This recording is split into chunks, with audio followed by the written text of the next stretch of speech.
Great Lakes water levels in Michigan and climate change. The heavy snowfall in the Great Lakes Basin combined with wet spring and an early summer has supplied the lakes with abundant water.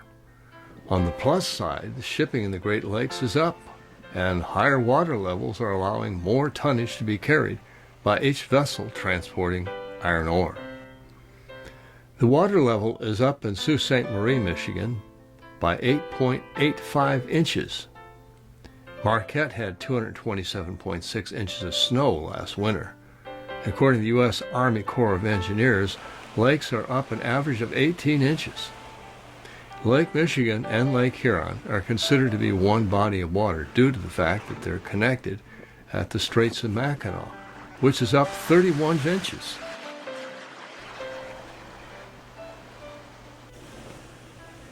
On the downside, the popular 8.2-mile road that circumnavigates the ever-popular Mackinac Island, M185, has very little traffic from bikers, walkers, and runners.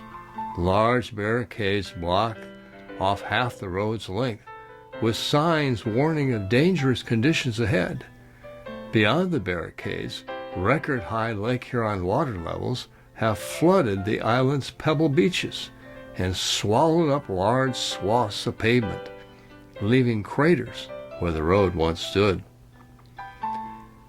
As the high Great Lakes water levels gobble up Michigan's sandy beaches, some shoreline communities are turning to an engineered solution known as beach renourishment for temporary relief.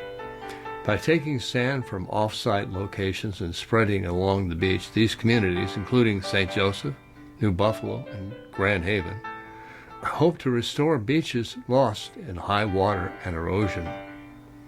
Since October of 2019, the Michigan Department of Environment has sponsored over 1,700 permit applications for shoreline protection projects, a dramatic increase over previous years that reflects the scope of the crisis facing shoreline homeowners.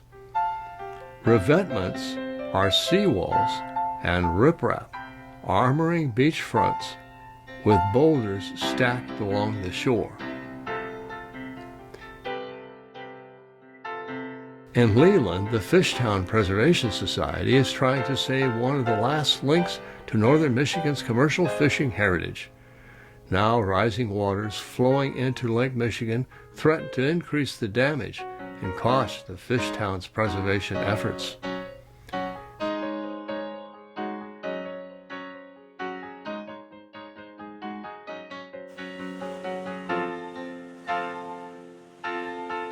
Near St.Ignace, Michigan, the roadway leading to the Canadian Enbridge oil pipeline entrance that crosses under the bottom of the Straits of Mackinac is closed to traffic due to severe damage created by rising waters, pounding waves, undermining the roadway.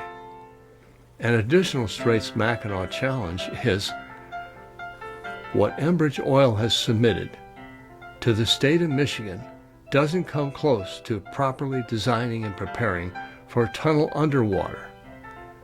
Plain and simple, Brian O'Mara, geographical engineer and 30-year veteran of tunnel projects.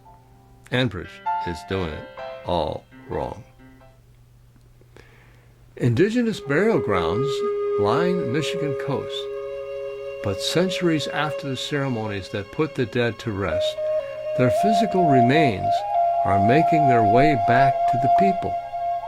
Each of the 5 Great Lakes broke monthly high water records in the last 2 years, an upwelling that has scoured beaches and bluffs.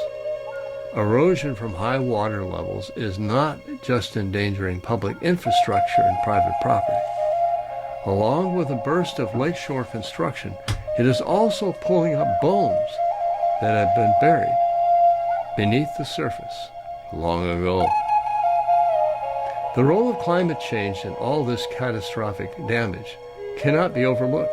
Scientists clearly indicate that the man-made issues of climate change must be addressed not only in Michigan, not only throughout the country, but globally. Climate change causes bad things to happen. And we need to take charge and be responsible and reverse climate change now.